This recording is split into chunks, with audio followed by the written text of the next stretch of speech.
Hello and welcome to episode 127 of the Sussex by the Sea podcast. I'm your host, Chris Laverick.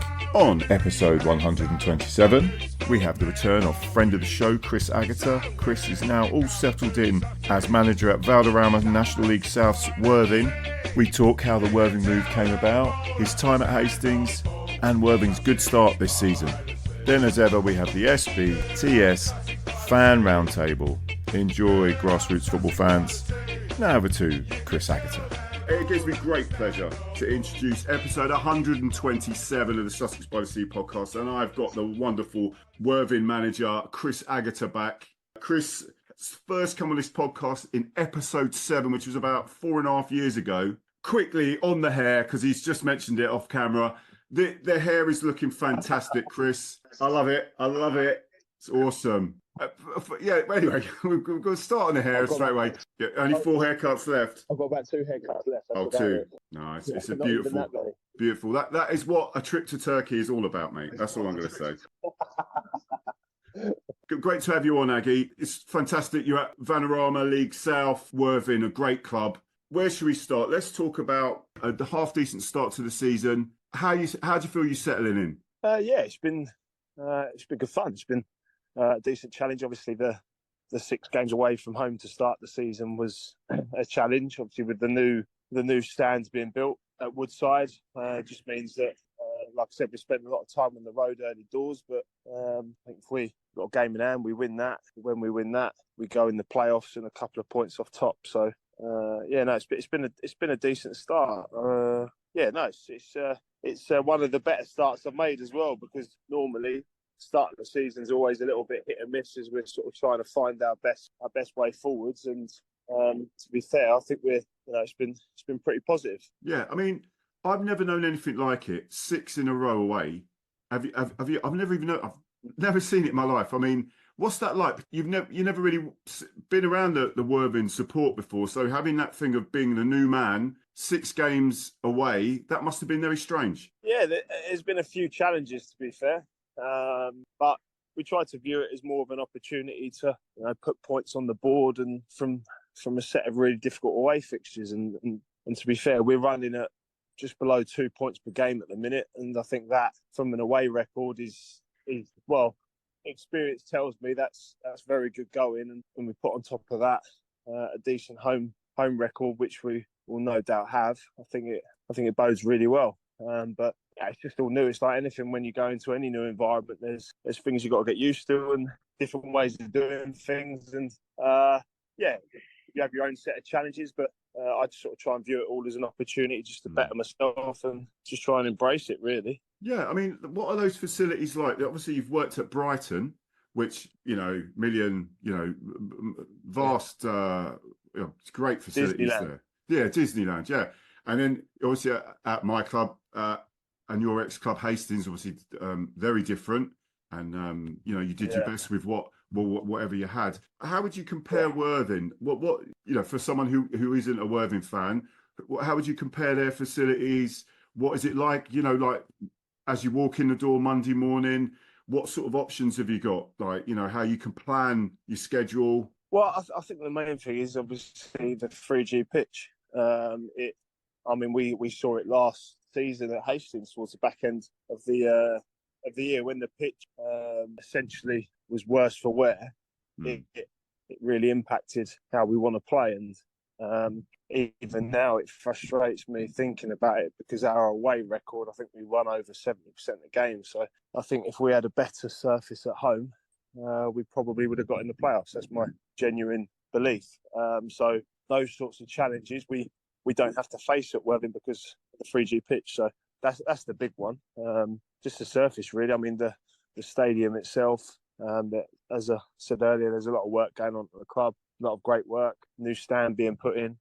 In terms of like the supporter base, and I mean, we had over 1,500 which was a reduced capacity at our first home game last weekend. So it's pretty similar to Hastings, to be fair. But the standout difference is the playing surface, and I think it really. I have no doubt if Hastings put a 3G pitch down on the pilot field, much to the grass enthusiast despair, Hastings would fly. I think it's a complete game changer.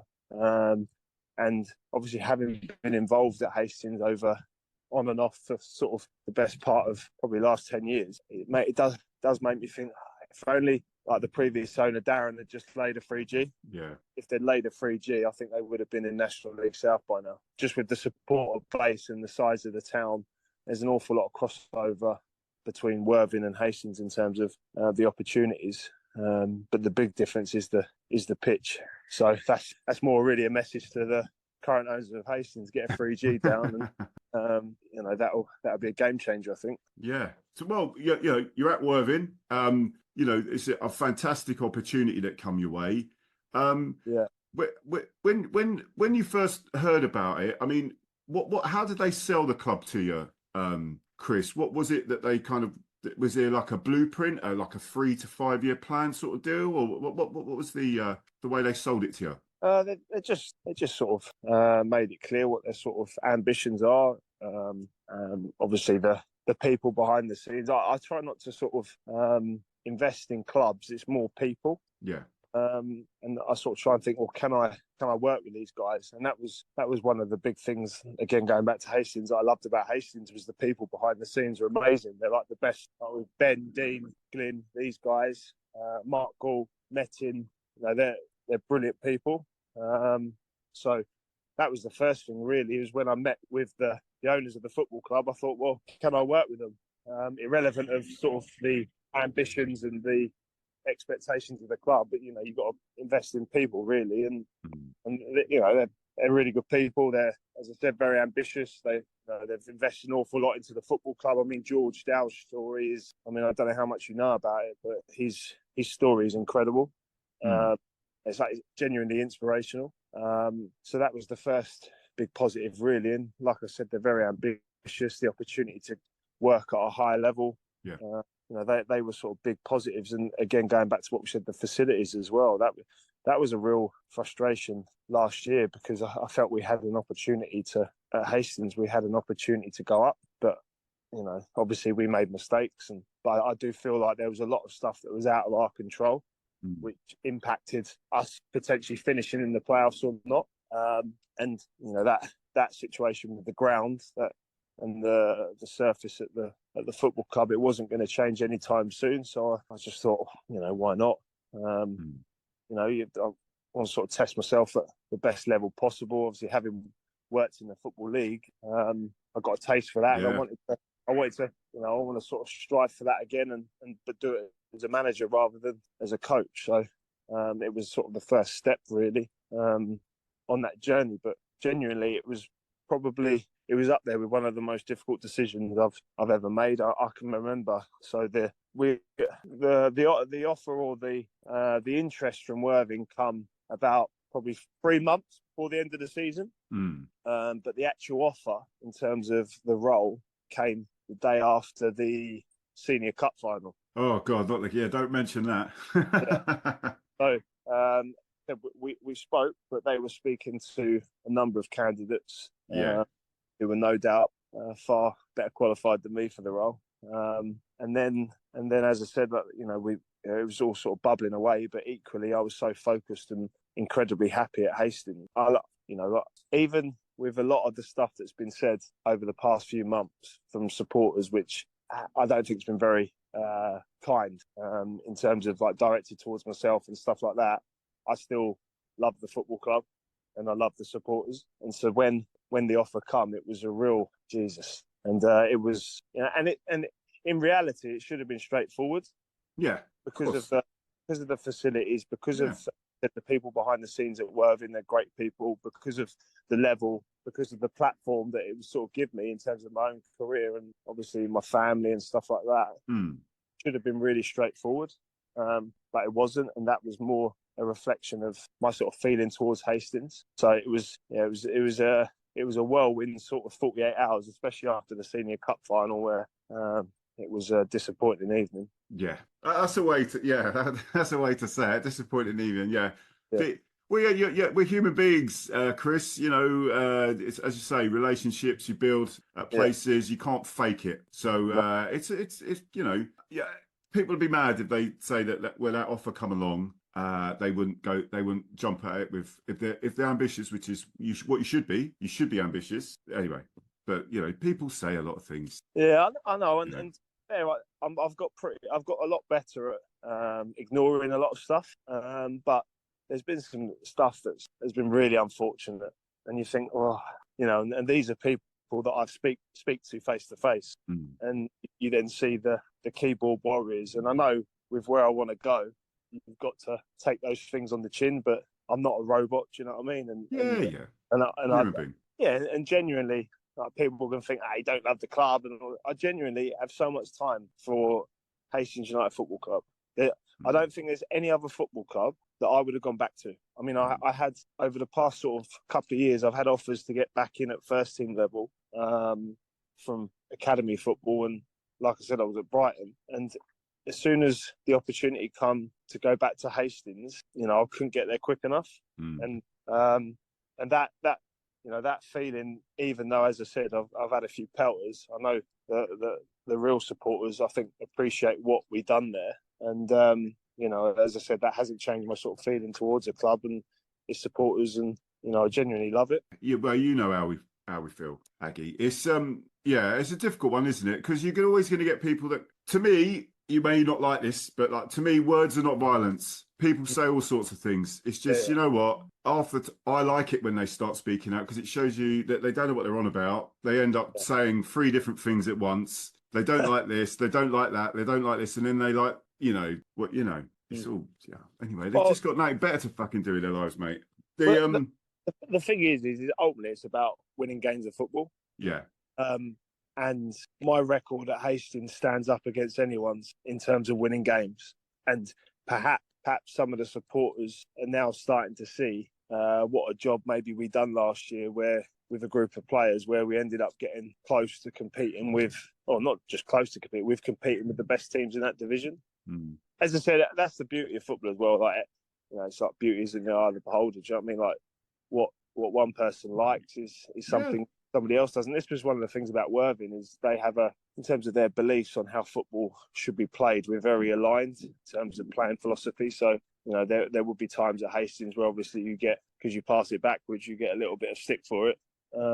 Whereas at Worthing and under Hinch, they developed a way of playing and had loads of success. And so in terms of alignment from my perspective and the club's perspective on how we think the best ways to win games, we were definitely on the same page. Okay. Well, let's talk about your league then. So Hemel Hempstead are absolute up to a flyer. Yeah, I think they've played 8, won 7. Yeah. Their only draw was against your boys. You absolutely left it to the last millisecond to get a draw. So an excellent result on the road. Yeah. Do you see, you obviously must be looking at playoffs. Yeah, I'm sure that the Worthing fan base is, I wouldn't be say expected, but they expect you to do half decent. So there's obviously must be there is a bit of pressure on you there in terms of expectation of playoffs. How do you see the league sort of panning out? To be honest, I don't think you can pay much attention to it until sort of 10, 15 games. Yeah.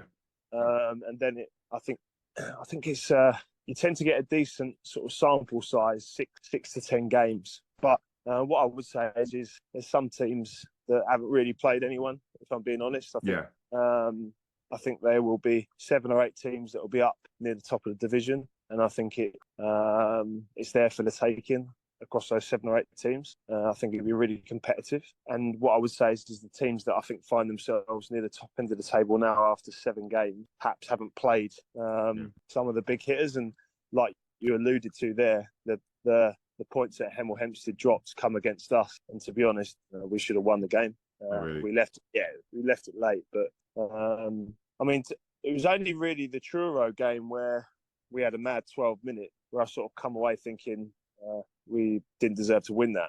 We just needed to tweak a couple of things, and we probably needed to bring in a couple of other faces as well, just to give us a little bit more quality in forward areas. And I think if we'd done that sooner in the off season or pre-season, we could be looking there having won 6, 7 games. But like I said, it's early days, and I think 10, 15 games, you'll get a real good idea of where the league table's at. Like Dorking are down in mid-table, there's no way in a million years that's going to be the case come May. Boreham Wood, I mean, we beat Boreham Wood last week. But Boreham Wood are the best team we've played, so it's really competitive. But of course, the expectation. And like that. Yeah, that's a good point. That is a really good point. But the expectation at Worthing is we've got to try and go up and get promoted. But it's not really any different to whenever I've been at Hastings, to be fair, or any other sort of first team environment. It's always been how can we win the league? So it's just more of the same type of pressure, to be honest. And like I said, where there's a lot of crossover between the two clubs, like Seaside Town, big crowds, big expectations. It's something I'm accustomed to, really. You got Havant Waterlooville on the Cup, FA Cup, this Saturday. Now, we're recording this on the Friday. This won't come out till next week. So if there's any magic that you're going to put in the sides, you can always say it. But how are you approaching this season? I know normally you would put your strongest side out all the time, particularly in the FA Cup. I mean, what's your hopes for Worthing in the cup competitions? Are you trying to go as far as possible? I mean, that's a stupid question. Take it back, Aggie. How far do you think you can go in the cup? Well, I mean, it's similar to the league, really. I mean, that Worthing's never been in the National League, and that's the ambition. And from an FA Cup perspective, they've never been beyond the first round. And that's also the sort of ambition. So I guess it's a case of taking the club to a place where it's never been before. That's really the attitude. And honestly, Chris, we've got some very good players. That Danny Cashman. Jesus Christ, we've got a lot of quality. I mean, and some of the football that we've played this year is some of the best football I've ever seen firsthand. And it's when we get it right, because that was one of the other things as well. Like we've had to, from last season, we've had to replace 70 goals. So the club lost Ollie Pearce, Joe Felix, Brad Dollahan, and they were involved in 70 goals last year. That was a big reason why we're come as close as they did. So it's still early days in terms of where we're at as a team, and already we're producing some brilliant football. So in terms of the FA Cup, we just want to. Well, you know what I'm like. I just want to win every. English Jose. I know that. I mean, just even if it's like a pre-season friendly tournament, I want to win it. And I think you see a lot of managers and coaches, they talk about, we'll see where we're at, and they dampen expectations. But if I'm being honest, I think you're just being a bit of a shithouse. You just got part of the role of being a first team manager is it comes with pressure, and if you don't want that pressure and expectation, don't do it.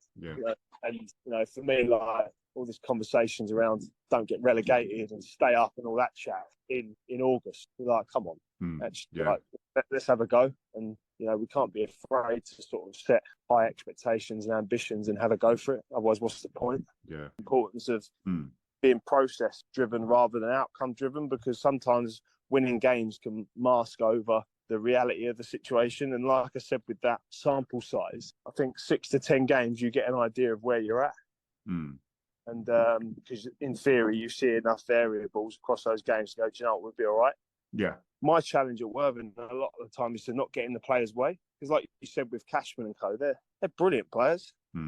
Half the battle for me is actually don't restrict them, let them find their way, and then balance off the team against what their natural instincts are. Aggie, so any message to the Worthing fans then? So what are they to expect this season? I mean, we've already seen over various, on the old socials, loads of different sites showing some of the glorious football that you've been playing, some great goals, starting from the very back of the pitch, obviously goalie setting this and that up.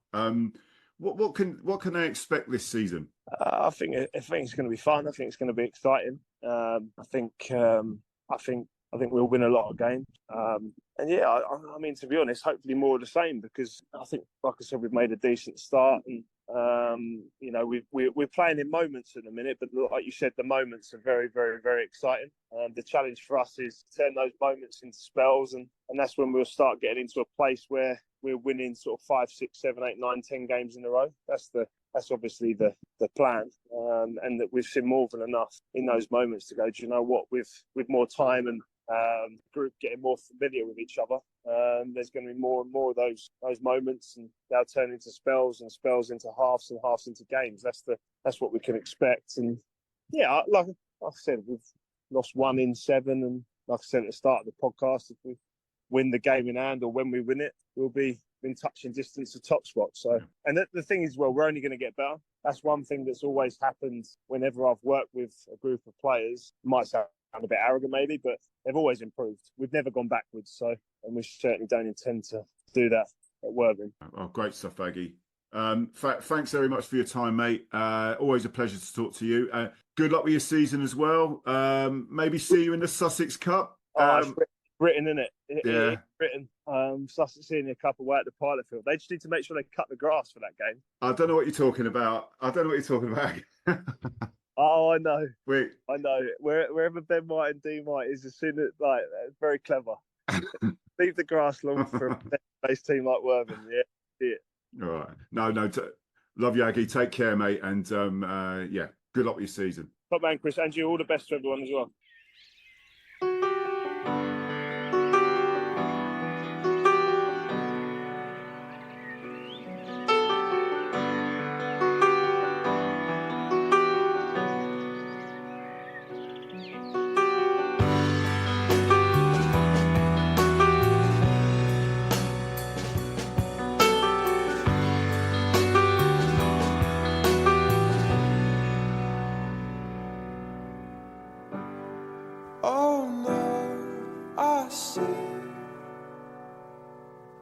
A spider web is tangled up with me, and I lost my head and thought of all the stupid things I'd said.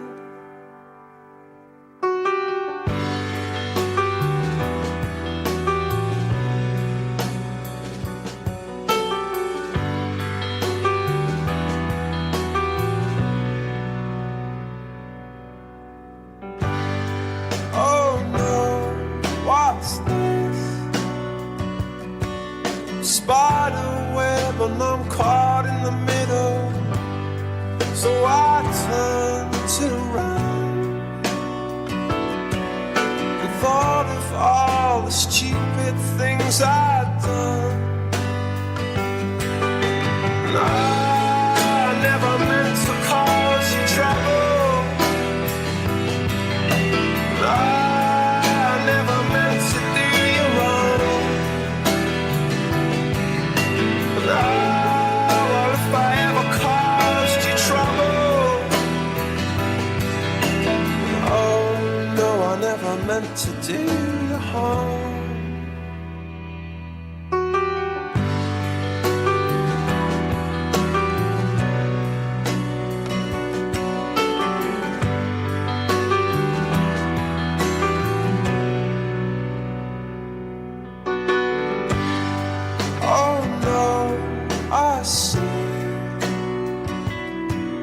Spider web and it's me in the middle, so I twist and turn, but here am I in my little bubble, singing out, I never meant to cause you trouble, I never meant to do you wrong.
And now over to the SBTS Fan Roundtable. Many thanks to Ian from Haringey, John from Canvey, Rob from Folkestone, and Simon from Hastings for making it happen.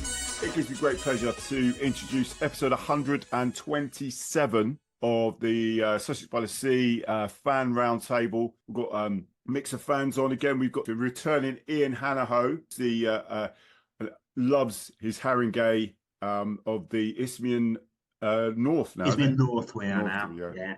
Temporary stay. Temporary stay, yeah. Before we're down in the Essex Senior League at this rate. But no, lovely to have you back on, Ian. Who else we got? We got John, the ever-present John from Canvey, through Sins. Rob in the car park in Folkestone. Obviously, we'll leave that there. And Simon, who does the programme notes for Hastings, as well as being a long-term Hastings fans. Hello to all of you, gentlemen. Oh, yeah. Hello, Chris. Sound like you're glad to be here, lads. Yeah, come on.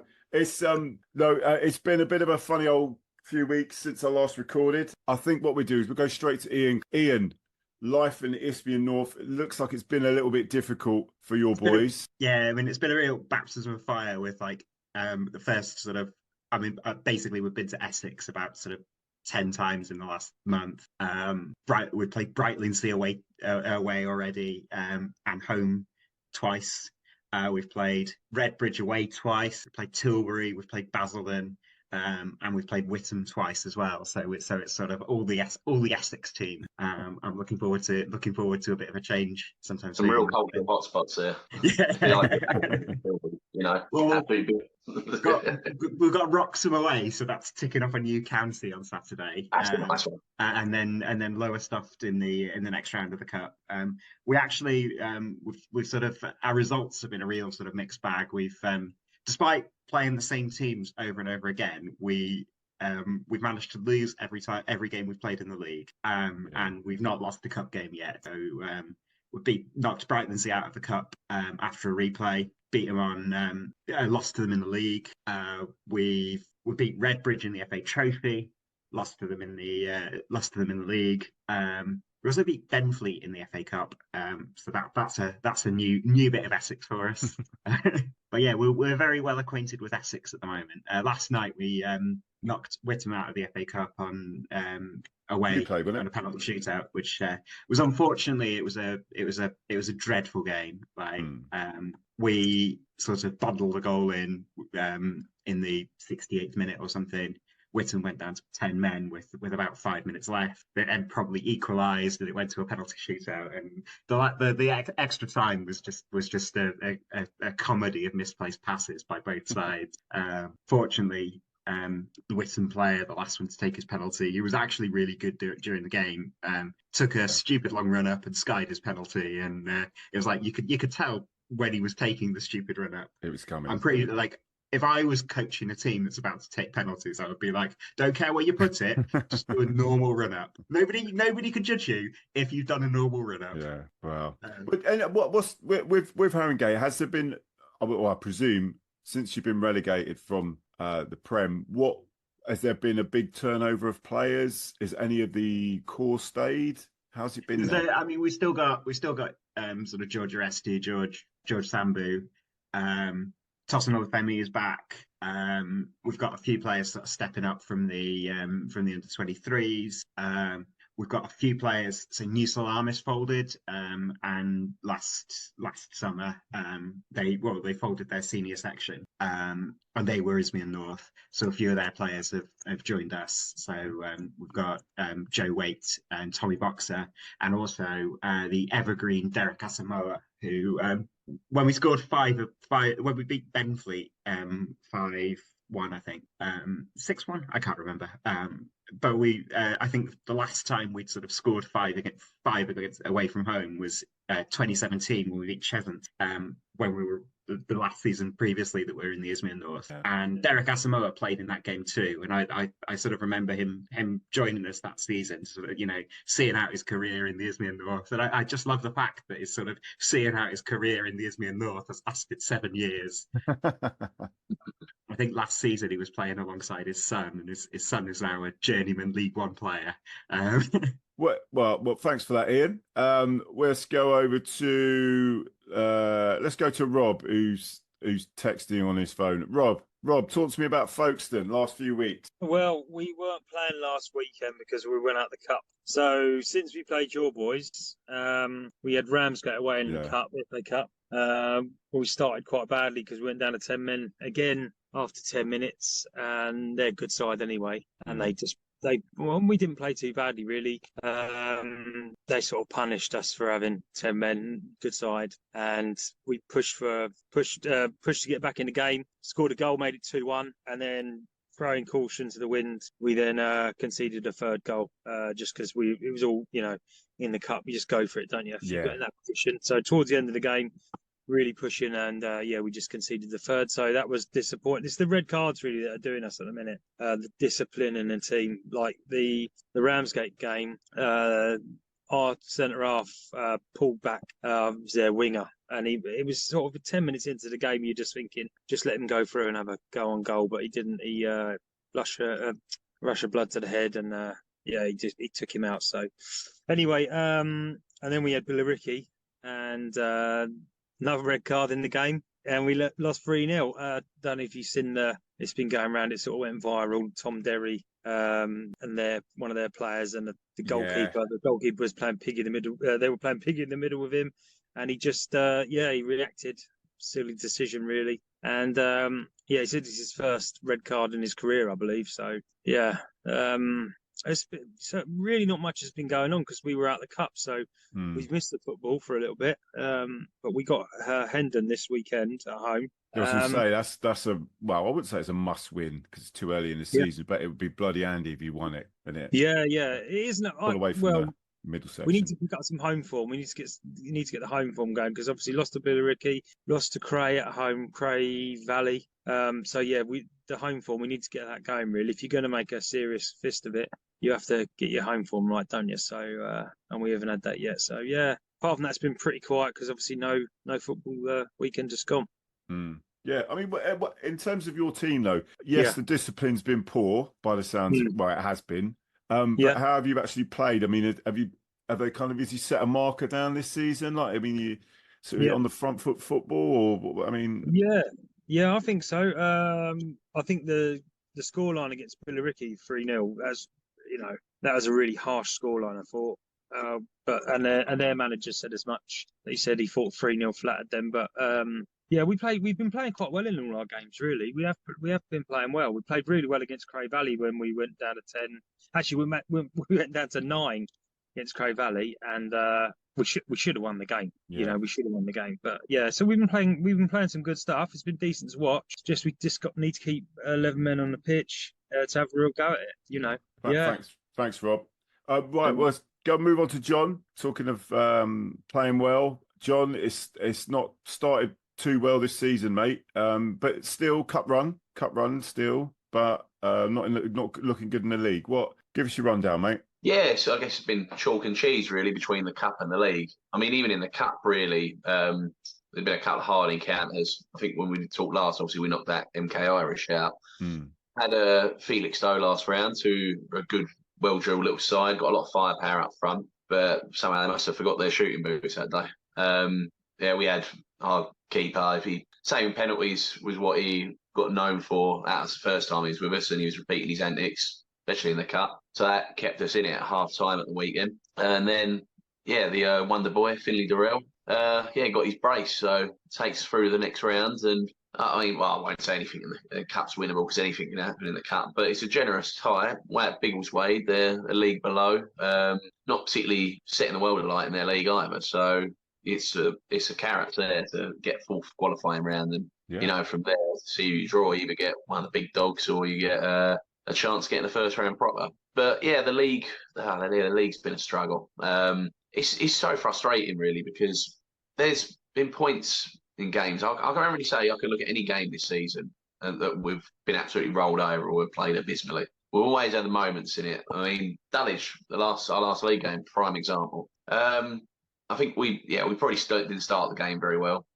Give away 2 cheap goals. And it's changed. We managed to get an equaliser just for half time. And then just give away a really stupid goal literally in a couple of minutes later. So that put us on the back foot. But we come out all guns blazing in the second half. And honestly, if it had been a different day, especially if we put our chances away, we could have won the game about 5-2.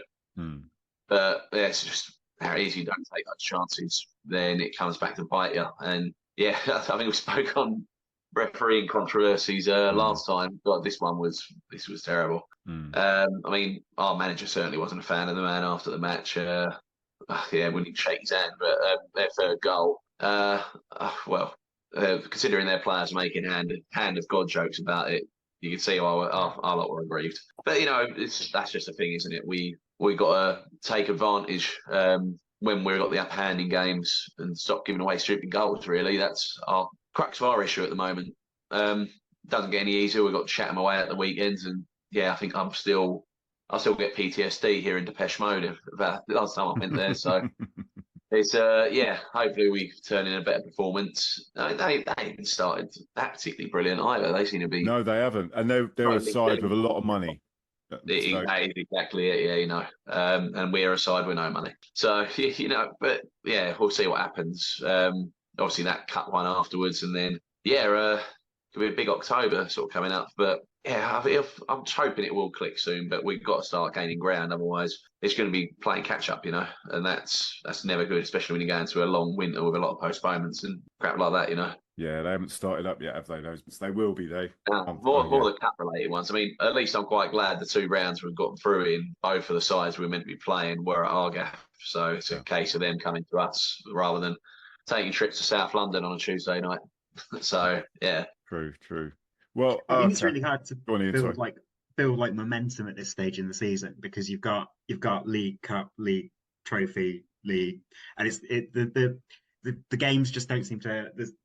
We haven't played a league game for over a week, and then we've got 2 weeks before that was the previous one we played, and it sort of feels like you're everybody's up for the big cup games, and then there's a kind of there's a bit of a lull, and it's like, well, it doesn't matter because we're still in the cup.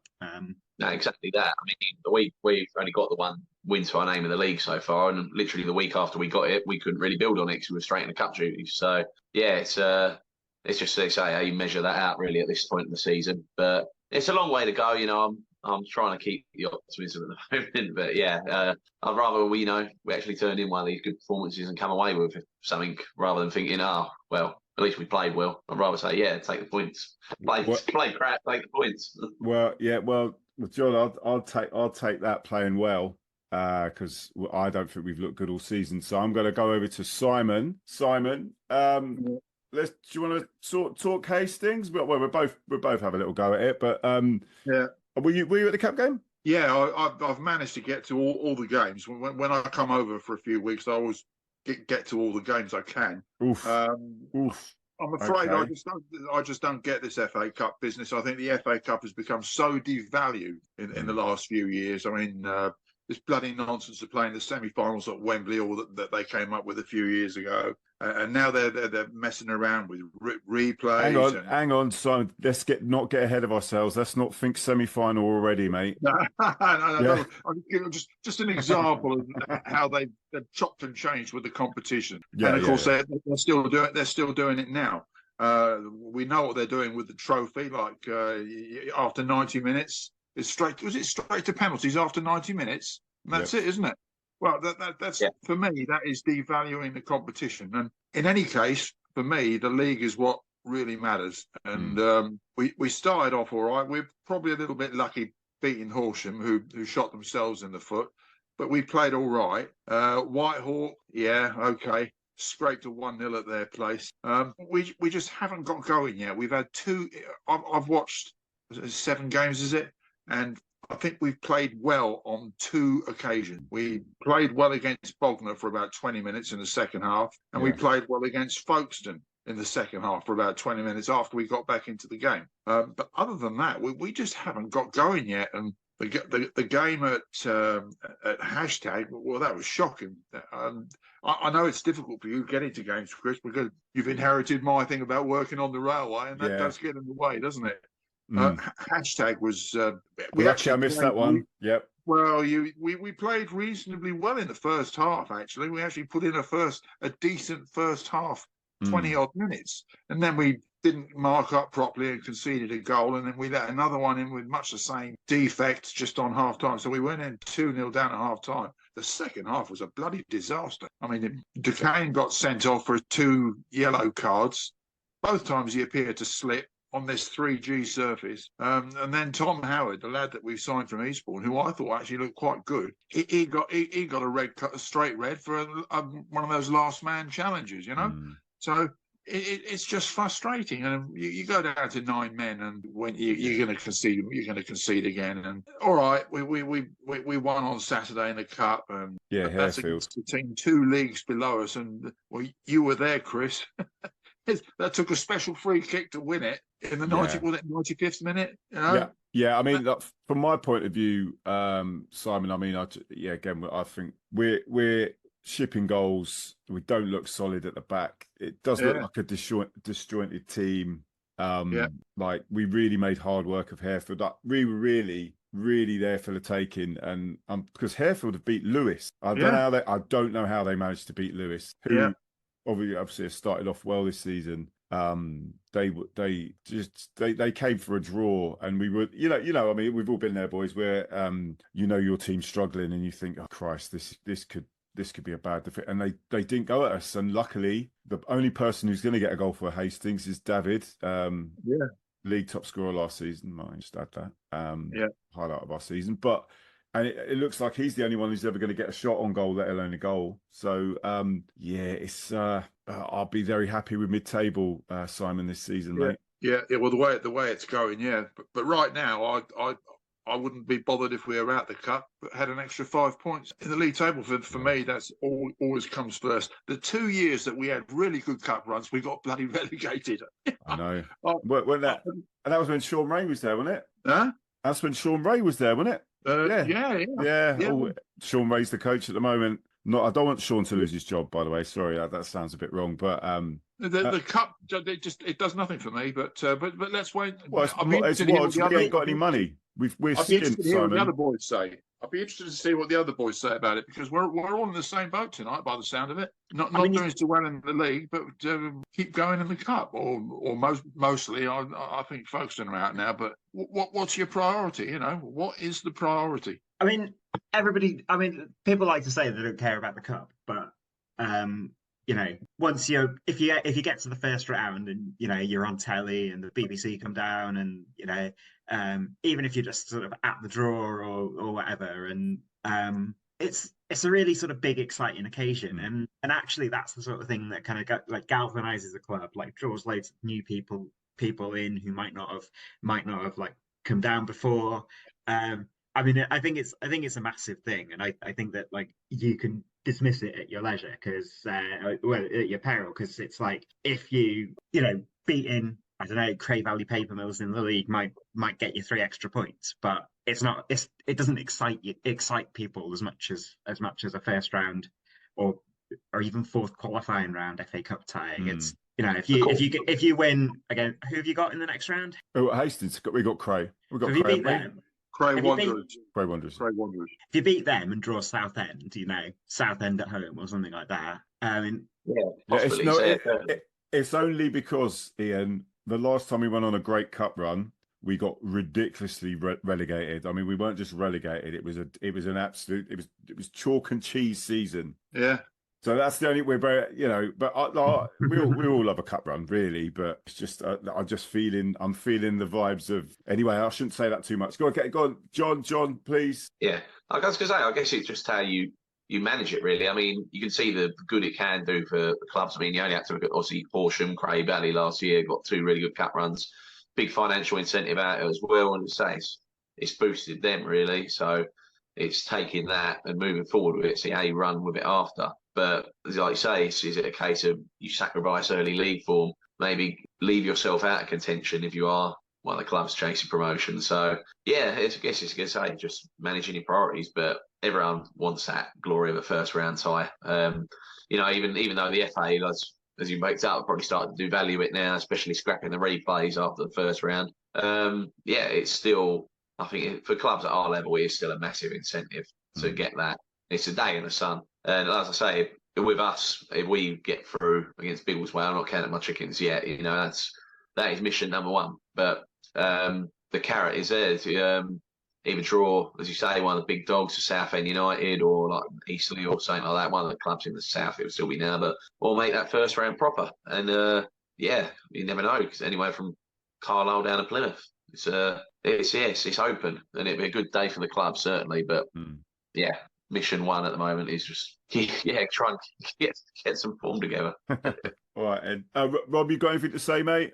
Yeah, so I think if I could guarantee like a big one in the first round proper, a big tie like a Charlton, like Cray Valley had, or not a Wimbledon, but like a Sheffield Wednesday or something like that. I think I'd rather have that than finishing the playoffs, if I'm being honest, because it's just so rare to see something like that. I think for the club, the status of the club, for the profile of the town, everything like that. Although they have devalued the cup after the first round, and what they've done in the semi-finals, I totally agree, it's completely wrong. But I still think in the non-league is where the FA Cup has its magic. That's where I think the magic is.